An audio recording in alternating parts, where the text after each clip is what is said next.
Well, guys, thank you guys so much for allowing me to be able to speak to you.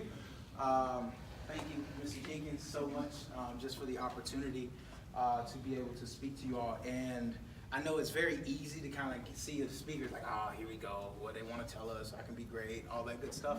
But I want to tell you that, but I want to tell you that through my story. And I think for you to understand or get who I am, you must first know my story or know my history.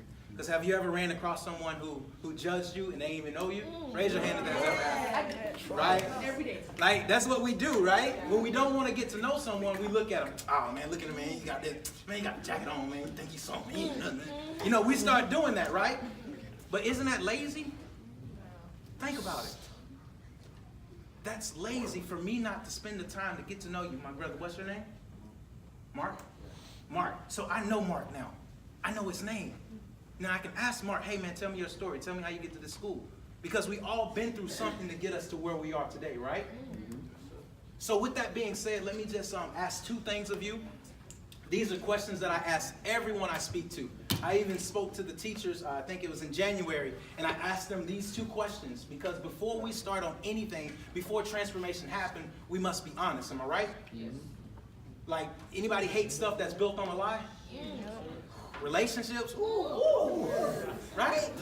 Like, I thought you mean to tell me you was using me to try to get more followers? So let's be honest with ourselves. The first thing I'm going to tell you is this. The first thing that I want you to know is this, that can I be my most authentic self? That's permission. Can I do that? Yes. Yes. Nah, I didn't hear a full yes. Can I be my most authentic self? Yes. So that means I can step on your toes? No. Ooh. He was like, I don't know if you can step on my toes. So you said I can be my most authentic self. The second thing is this. Can you do me the favor of not lying to yourself? Yeah. Yes. Now we say that, but how many of us think we can sing and we really can't? Did you hear what I just said? I asked you not to lie to yourself, but we know people in this room, we know people outside of this environment that lie to themselves. Am I right? Yes. You have that friend that says, you know, I can sing, and you say, he's like, ooh, don't do that. Or you got that friend that say they can play ball, but you ain't never seen them on the court. Right? It's like you just don't see it, right? See what happened was coach said, and that's how it messed me up. Right? So now we have that as a premise, as a base point, right? You know, I'm going to be my most authentic self, and you know you're not going to lie to yourself. So in the mix of our conversation, you're going to be talking to yourself. Remember, I'm not going to lie to myself. Okay? So to get my picture, I need you to do me a favor and close your eyes for me. Close your eyes.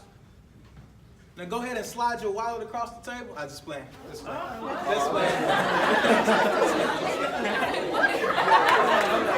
Just playing. Close your eyes for me. Close them. Imagine you're 3 years old. Imagine you hear your mom and dad in the living room arguing. You hear pans and things rustling. You hear yelling, woman, it's not my fault. You hear her, I didn't do it! And so you're 3 years old, and so you walk into the kitchen and you don't know what's going on. So you just see your mom and dad into an altercation. You see your mom grab a knife.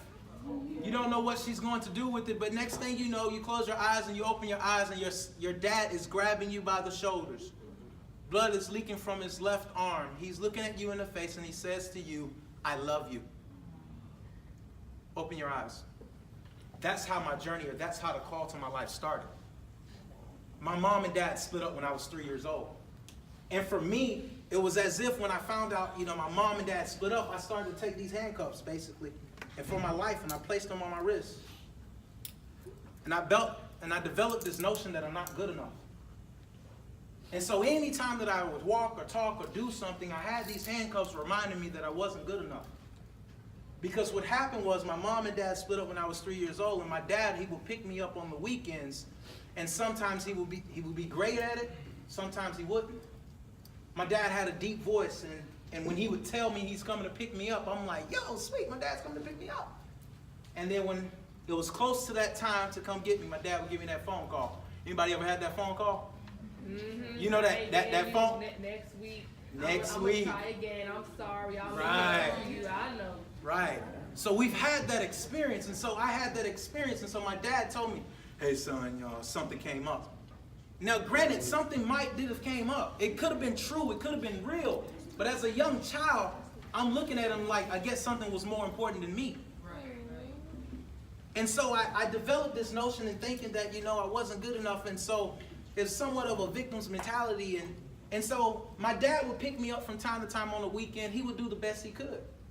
Like when you're younger, you really don't know it, but, our parents try. And so I get to middle school, and I'm in middle school. I'm doing things because I doesn't necessarily have my dad there every single day at my house. When your dad is not at your house and you'll go to his house on the weekend, you can get away with stuff during the week, right? Because him and mom ain't really, they're not close. So you can act up in school, and then next thing on the weekend, like, hey, daddy, the last thing you want is your mom and dad to start talking, right? That's how you get in trouble. And so for me, I would do these things, and I did good in school, but there was other areas in terms of mistreating young ladies and, talking bad in front of the class and things like that, being a class clown. I would do those things. Why? Because my father wasn't there. My father wasn't there at night to ask me how my day was. To ask me, am I listening and doing the right things? So fast forward to high school around your age, that's where me as a young man, I thought I looked pretty good. I had braids for a second. I cut them off. So if you got your hair, enjoy it, my friend. So, I was a ladies' man and all of these things, and I played sports. And I'm sitting there, and I'm still searching for daddy's approval. I played sports, and my dad didn't show up for my games. And like I said, he wasn't a bad guy. My mom met a guy for the second marriage, and he turned out to be a great stepfather to me. And so I was going around with this hole or this void that I had in my life, but I didn't understand that it was a true void until I stepped into college. I stepped into college and I started reading. I had a teacher look at me and he said, yo, you got greatness inside of you. And I'm going to be honest with you, I was dumb enough to believe him. I'm going to say that again. I was dumb enough to believe him. Because some of us, we have teachers in our lives that tell us we have potential. We have teachers that look at us and say, you know what? I believe you're going to change the world. And for some of us, that's the only people who have ever told us that we matter in our lives. And then we find ourselves in MTL and we're mentoring tomorrow's leaders, and you are tomorrow's leaders, and some of us are inside of this room, we're still questioning the fact, are we a leader? We sit in the class and we go to the meeting and it feels cool to be called out of the classroom. You're like, yeah, where you going? We got going on a trip. But you still have that infinite question inside of you, deep within your soul. Am I really good enough? Do I have what it takes to really change the world? Do I have what it takes to step out on the opportunities that have been presented before me and really leave my mark? At the end of my life, people will look at me and say, I live, as opposed to I did not live.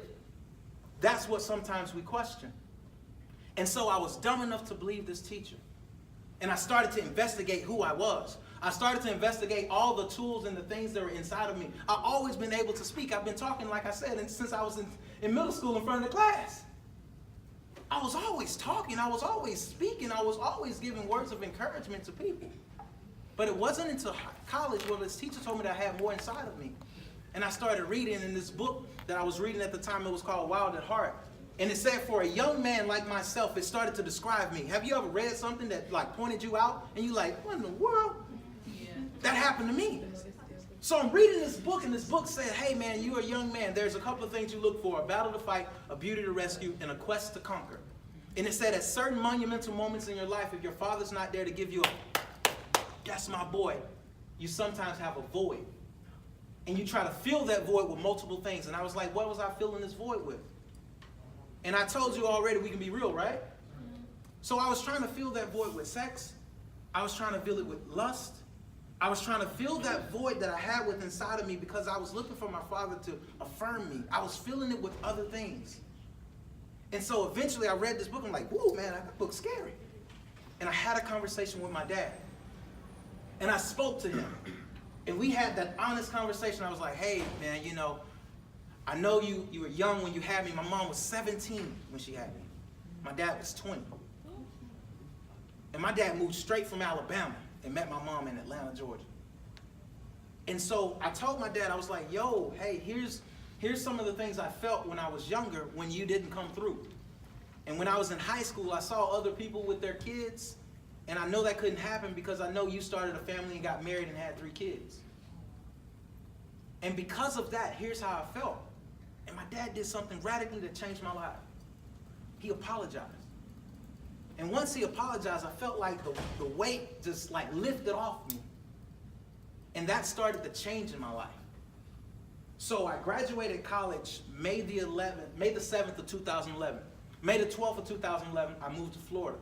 In that time while I was in college, I met this young lady. We were dating, and then we got engaged once I moved to Florida, and then we got married. And currently now we have 2 beautiful kids. We have a 4-year-old. His name is Jeremiah, which she told me about our 2nd year of dating. That's scary. That's a whole nother topic on itself. And we have a 16-month-old son by the name of Zephan. And so we're able to do that, and I've been able to be a part of the nonprofit arena for over the last 6-7 years. Being able to change and impact both young men and young ladies and adults. And through that time, I've been able to speak, and just recently I just launched my own company and just published a book that just released a couple of weeks ago entitled Fatherless. And so through that, I came here only to help everyone inside of this room, give them some information that I believe will radically change your life. So if I have a message, or if you want to hear the title of the message is How to Rise Above Life Hurts. Because life hurts sometimes, am I right? Like you come in and you're like, man, boy, we about to knock this day out. Ooh, ooh, about to do it. Pop quiz. For real, today? Like today? Like you just like, for real, what evil person are you? Right? When you look at your teacher? And so if I were to give you a couple of tips that I believe, the first one is this. I would let you know, if you want to rise above life hurts, you got to understand this. You got to understand that you're not a victim. Now, hearing my story, here's what I would say why that matters. Because in my story, you would think, oh, man, your dad wasn't there, man. You know, he wasn't there. So, man, you got every right to act up. You got every right to do this. How many people we know that do that, right? Well, man, you don't know, man. You don't know my situation. Isn't that what they say? You don't know my story. Man, I got an issue, man. I got problems, right? They said I was crazy, right?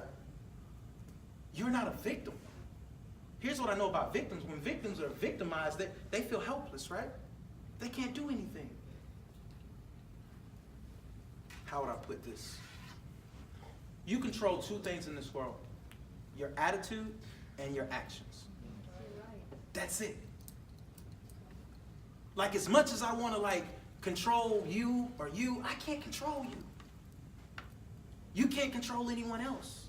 Young ladies, guys, we can't control the opposite sex as much as we want to. As much as you want her to like you or him to like you, you can't control that. As much as you want to change, let's say, your family situation, you can't change that.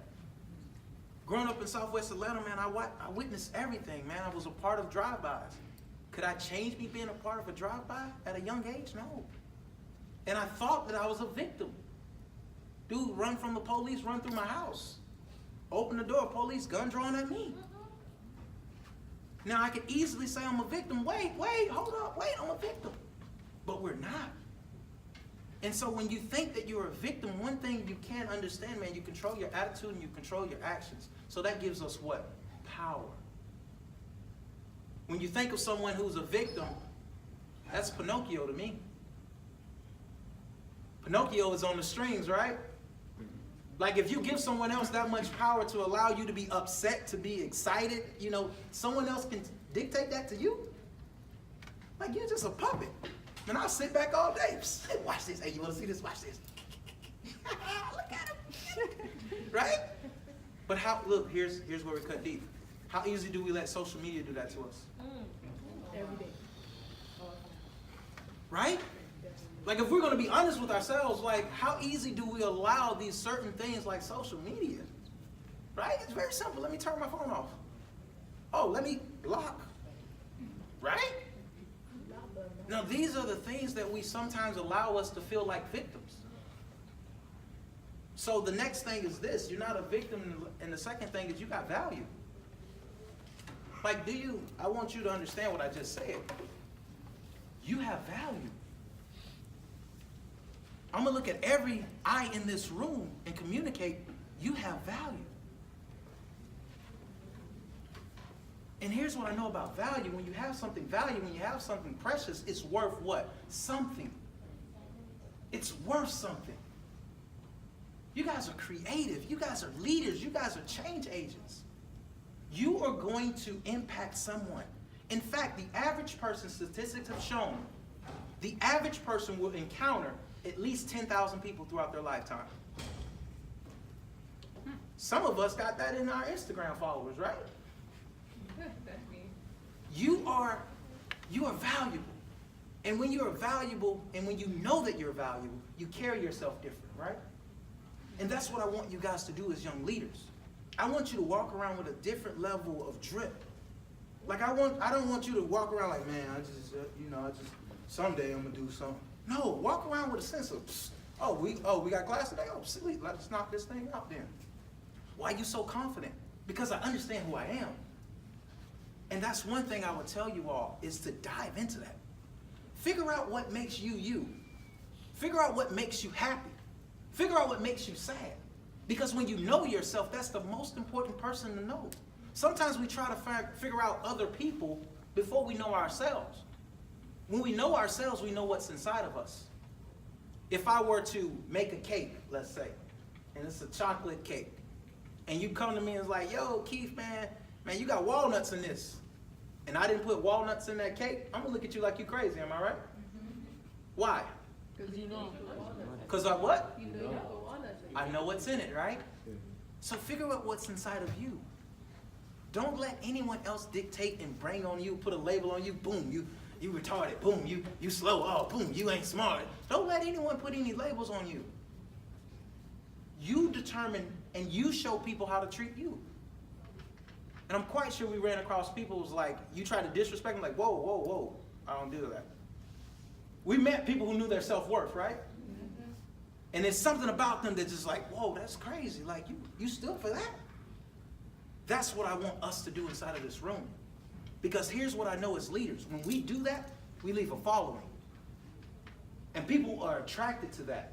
People want to be around that. That's why we follow the people who are considered leaders that are outside of this room. Am I right? They know themselves. Some of them, they just, do crazy stuff and it's just funny to laugh at them. But you must know yourself. And as you know yourself, I promise you, you're going to start to discover these tools. You're going to start to discover other things about yourself. I had to figure that out about myself. Like, I did not know I had the ability to communicate. I spent about 2 to 3 years running away from it. I spent 3 years, that book should have been out like 2 years ago. I took time and I was like, I'm going to get to it. I was comfortable. And because I was comfortable, there's a couple of people who did not get a chance to experience the impact from that book. And that's my fault. I took personal responsibility for that. That's my fault. So what is it that you have of value you can give to the world? Think about it. If I told you that you have value, there's something that you can give to the world that's of value. There's someone you can serve in this world, and it will add value to them. Because when we're added value to, we feel good about ourselves. When people are nice to us, when they give us something that allows us to feel uplifted, we feel good. And the last and final thing I will tell you is this. I will tell you that you have unlimited potential. And here's why I say that. Anybody ever seen a dog or a cat? Cool? We have? All right. When you see a dog or a cat, usually they're doing what? Talk. What are they doing?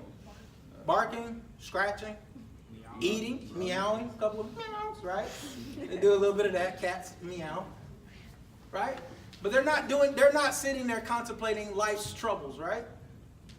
They're not. So, if a dog and a cat can't even think at that higher level, would you consider yourself a little bit higher level than a dog and a cat? Am I correct? Yeah. Like, raise your hand if you think you're way higher level than a dog and a cat, right? Right? So here's why I say that. The you that you are today is going to be different from the you for tomorrow.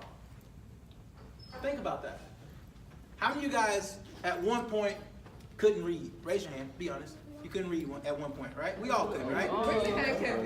Raise your hand. What about walking? We all couldn't walk at one point, right? Right? Now you guys are doing pretty good today, right? We're walking better today. And so that's the same thing with our lives. We have unlimited potential, so every day we're getting better and better and better. The question is, will you continuously allow yourself to get better? Because what happens is, most of the time when we graduate high school or we finish with, let's say, a work assignment, we say, good, I don't have to learn that no more. And then you see it again and you're like, oh, like I was never expecting to see this again. And life has a way of doing that. And I think of it like this, the apple seed. You guys know what apples are, right? Cool. Like, I know you know what an apple is. I just want you to give me some feedback. But if you take an apple seed, I want somebody who's a mathematician figure this out for me. If I take one apple, right, and I get one apple seed from that apple, right? I plant that apple seed in the ground. And let's say I get an apple tree. How many apples will be on that tree? As much can grow in. Much can grow. Give me a number. Like an estimate for one tree? Like an estimate for one tree? Yeah, estimate for one tree. 45. 15. 45. Okay, cool. 15. 15, 45. Okay, cool. Now let's just say 2 apples dropped from the tree, right? And now I got 2 apple seeds, right? And now I dig those apple seeds into the ground. And that's going to produce another apple tree, right? How many apples will we get from that tree? Another 45. Another amount, right? Now we multiply that over and over. That's the same capabilities of your potential. Every day you learn something new, which unlocks something inside of you, which then allows you to go to another level. Some of us, we've been a part of this program, and this program has allowed us to see ourselves as leaders. So when we step into situations where there's no leadership, we rise to the occasion. That's your unlimited potential at work.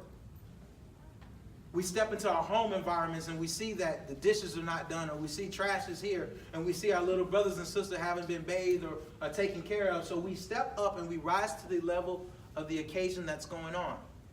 That's our leadership potential inside of us. And so I think it's very easy sometimes for us to get caught up in our minds if we want to like rise above this limits of our lives. We sometimes easily think there's someone else that is holding the key. We think that there's someone else that is out there that is holding us back. We think that there's something that we're looking for that is outside of ourselves, when all along the key to unlock your fullest potential has always been inside of you. My challenge to you young people is to open up everything that's inside of you and to allow yourself to really be unlocked. Like, for real. The key's been in your pocket the whole entire time. You guys have the power and the ability to rise above life's hurts. Let's do it. Let's be leaders. Let's take the things that I've told you. Let's look at ourselves and ask ourselves, how can I bring more value to this world? Let's look at ourselves and say, do I really believe I have limited potential? And if you look at yourself and say, man, I do have unlimited potential, step up and move in that way. Your value. You know what you can bring to the table, bring that value. The worst thing we can do is be trapped inside of a prison in our own mind. That's the worst prison to be a part of. Young people, you got this. You can do anything you put your mind to. You're looking at a young man who hates reading, who hates writing, and I've produced a book. Like, do you get that? Like, you can ask my friends now, like, I still got trouble spelling. But I was dumb enough to believe I had an ability to create a message to put out to the world to change the lives of young people. My people, you got this. There's everything inside of you that says you can win. And so that's what I want you to do. I want you to step out and win. Thank you guys so much. That's been my time. Hopefully it's been a pleasure. Thank you.